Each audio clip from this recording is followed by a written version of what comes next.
Assalamualaikum warahmatullahi wabarakatuh.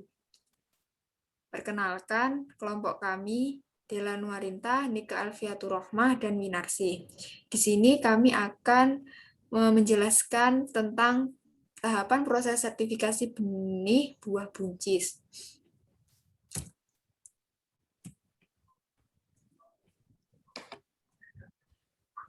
Buncis. Buncis adalah salah satu jenis sayuran buah yang penting di Indonesia. Buncis termasuk tanaman yang dapat dikonsumsi dalam bentuk polong maupun segar atau sayur. Buncis dapat ditanam pada ketinggian kurang lebih 300 meter dalam permukaan laut sampai 100 meter dalam permukaan laut. Sampai saat ini, hampir semua kalangan masyarakat memanfaatkan buncis. Pada industri pengolahan yang membutuhkan dalam jumlah besar. Selain untuk dikonsumsi dalam negeri, ternyata buncis juga telah diekspor bentuk buncis bermacam-macam, berbentuk polong ataupun sayur. Cara penanaman benih inti buncis, yang pertama diproduksi oleh pemulanan tanaman. Benih inti untuk tanaman buncis berbentuk biji yang dihasilkan dari suatu tanaman terdeskripsi dengan jelas oleh pemulia atau deskriptor yang diakui oleh lembaga pemuliaan atau penguji. Bus baru unik stabil seragam. Benih inti untuk tanaman buncis dapat pula berbentuk platet in vitro yang diketahui asal-usulnya serta deskripsinya. Tahapan produksi benih buncis yaitu sebagai berikut. Benih inti ditanam secara terbatas dalam sebuah rumah kasa atau rumah kaca. Jumlah maksimum benih inti yang ditanam buncis adalah 10 tanaman, serta memudahkan pengawasan kemurnian genetiknya. Benih sumber yang ditanam harus berasal dari pemakai atau dari sumber lain. Seleksi terutama ditekankan kepada kemurnian benih harus zero tolerance, artinya tidak boleh ada campuran varietas lain atau masih terjaga genetiknya. Setiap buncis dari suatu pohon dipanen dan disimpan secara terpisah, diberi nomor tanam, tanggal panen, serta informasi lain yang diperlukan.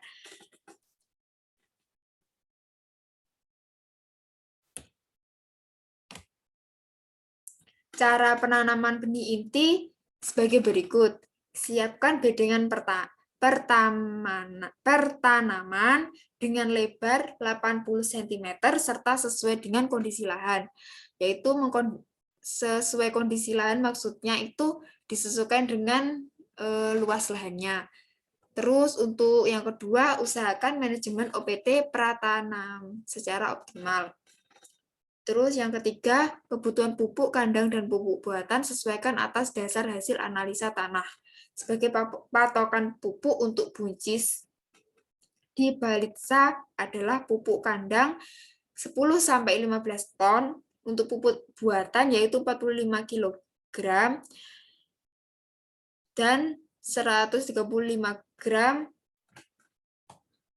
serta 100 gram per hektarnya. Dengan keasaman atau pH tanah yang dikehendaki untuk tanaman buncis adalah 5,6 sampai 6. Pupuk mikro sebagai pelengkap dapat ditambahkan sesuai anjuran. Tanaman dengan jarak 40 cm kali 70 cm dan 40 cm kali 25 cm atau disesuaikan dengan tipe tumbuhannya. Jika menanam lebih dari satu varietas, beri isolasi jarak dengan ditanami oleh jagung selebar 10 meter untuk menjaga terjadinya outcrossing. Jika tanpa tanaman penghalang, maka isolasi minimum berjarak 45 meter. Isolasi waktu dapat dilakukan dengan membedakan waktu berbunga, yaitu sekitar 30-45 hari untuk buncis rambat dan 15-25 hari untuk tipe tegak. Selanjutnya yaitu pemberantasan hama dan penyakit atau OP atau pengendalian hama pada tanaman buncis. Dari beberapa varietas buncis yang diproduksi, benih intinya memiliki toleransi terhadap penyakit tertentu. Untuk monitoring dan pengendapan tetap harus dilakukan sebagai berikut. Yang pertama, rencana pengendalian OPT dibuat dalam satu yang mudah diikuti oleh pelaksana dan diperiksa oleh auditor. Yang kedua, lakukan pengendalian terutama terhadap patogen sistemik secara reguler.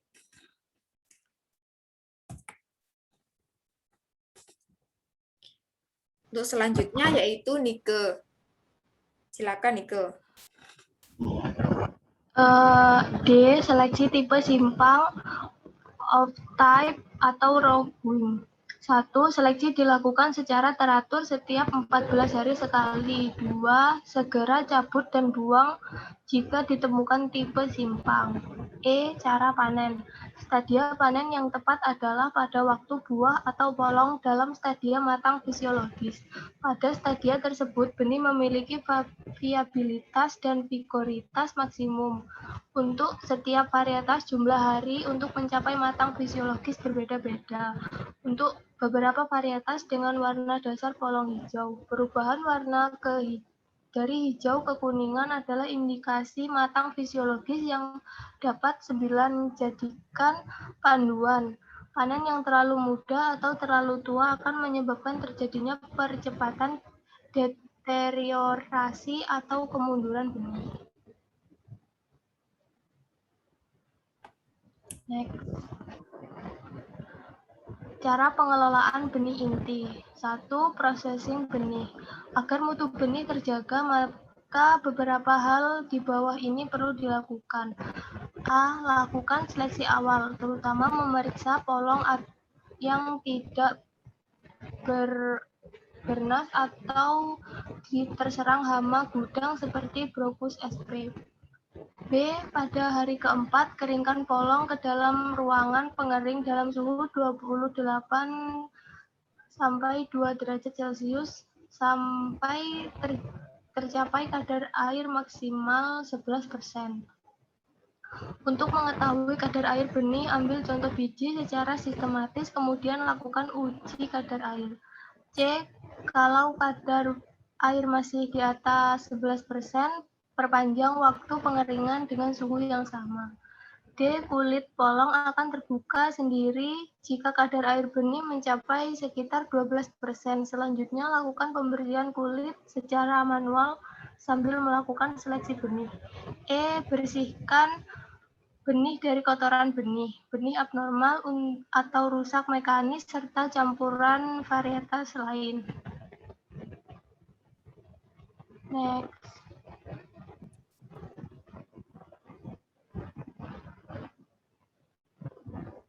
F. Lakukan pengujian daya kecambah kadar air dan kemurnian benih. Pengambilan contoh agar dilakukan dari setiap lot benih. G. Semua tempat pengeringan nampak kotak dan lain-lain. Yang dipakai mengeringkan benih harus beridentifikasi nama varietas, tanggal panen, lokasi identitas benih. Benih harus tetap ada pada setiap tahapan processing. Tidak boleh mencampurkan benih ke dalam satu tempat jika tanggal panen benih berbeda. Lakukan pengemasan benih yaitu dalam kantung aluminium foil. Seleksi pengujian benih, datanya dicatat pada administrasi benih dan kopinya disimpan bersama dengan lot benih. Next.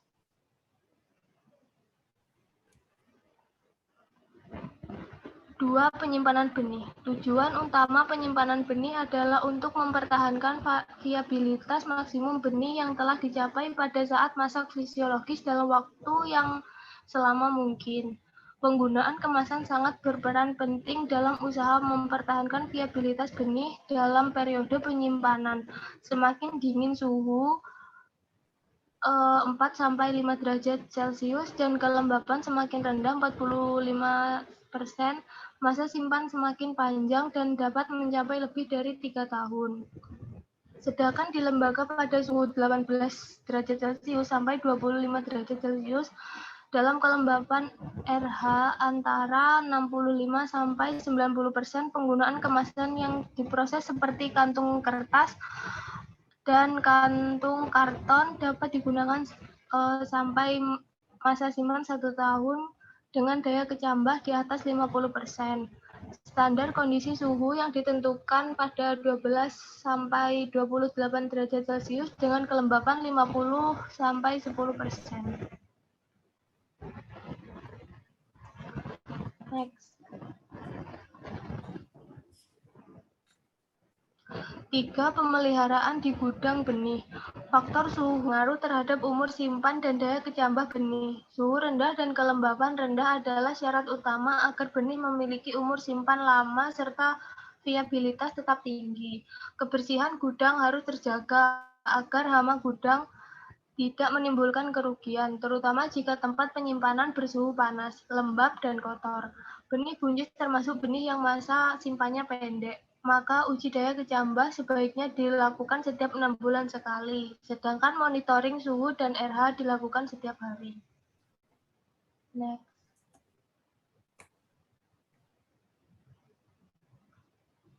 Cara pengujian kemurnian genetik dalam rangka implementasi terhadap sistem jaminan mutu benih dan akreditasi, maka serangkaian tindakan pengendalian mutu benih harus dijadikan komitmen yang ditulis, dikenal oleh setiap yang terlibat dalam sub kegiatan reproduksi. Dimulai dari pelaksanaan produksi benih inti. Pada kelas benih ini, mutu utama yang dijaga adalah mutu genetik agar identitas keunggulan yang bernilai komersial dan berdaya guna tidak hilang pada generasi berikutnya. Next.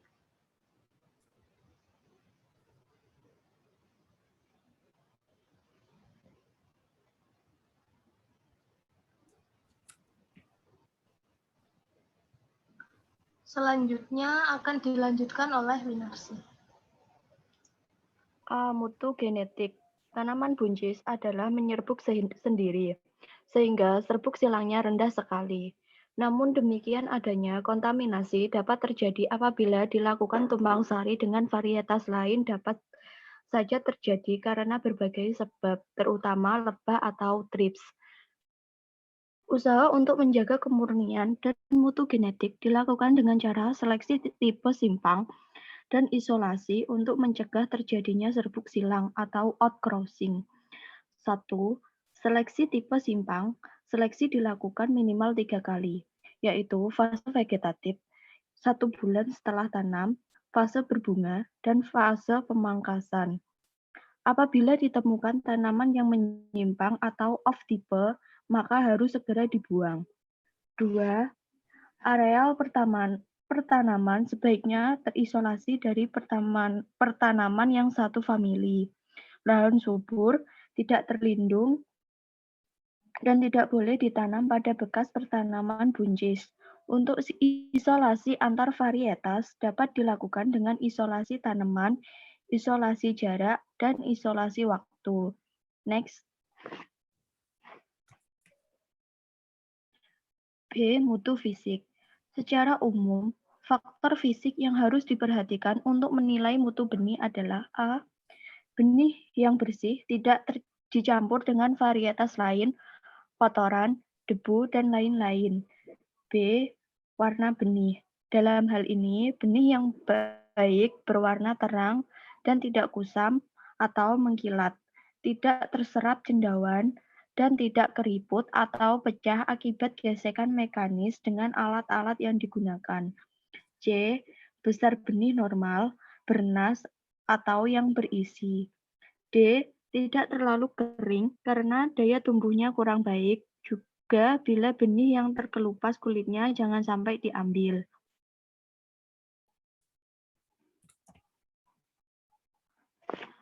Langkah-langkah di bawah ini yang dapat meningkatkan mutu fisik benih.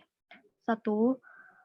pembersihan peralatan atau perlengkapan alat penanam atau perabot benih, wadah benih, alat panen, dan lain-lain yang dapat dipergunakan dalam produksi benih harus bersih dan bebas dari kemungkinan campuran varietas lain. 2. Pemeriksaan alat pengelolaan benih. 3. Lakukan pengujian mutu fisik benih. Pengujian-pengujian benih yang seharusnya dilakukan yaitu A. Pengujian setelah benih itu mengalami processing. B. Pengujian benih ketika dimintakan pelabelan. C. Pengujian benih ketika akan tanam dalam rangka pengembangan benih.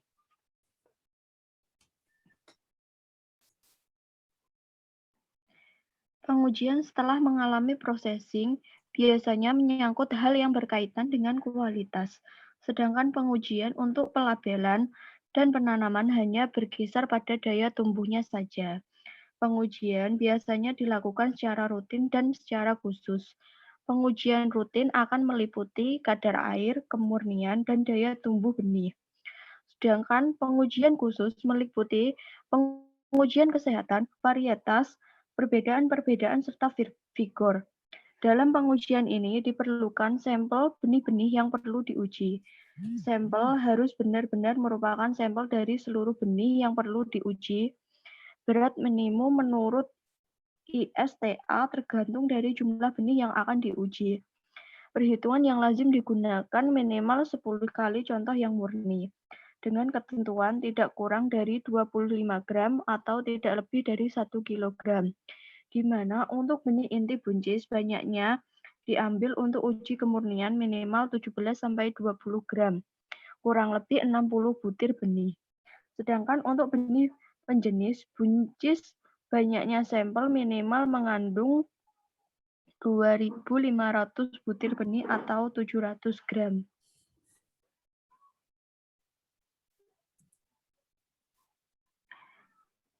4. Pengepakan dan label. Setiap kemasan benih diberi label di luar dan juga di dalam. Label diberi informasi, nama spesies dan varietas, waktu panen dan masa berlaku benih, identifikasi dari pemulia. Masa berlaku label diberikan paling lama 12 bulan setelah panen. Selama masa berlaku, label harus diadakan pengujian ulang dan pengecekan daya tumbuh minimal 1 kali pengujian.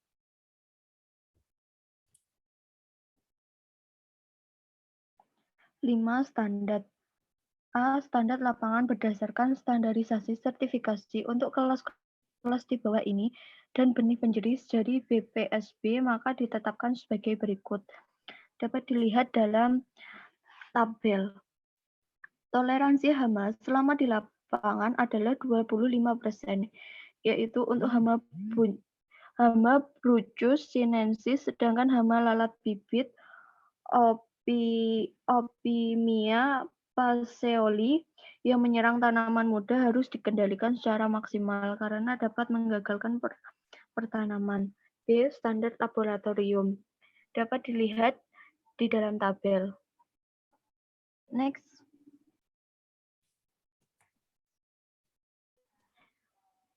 Sekian, terima kasih.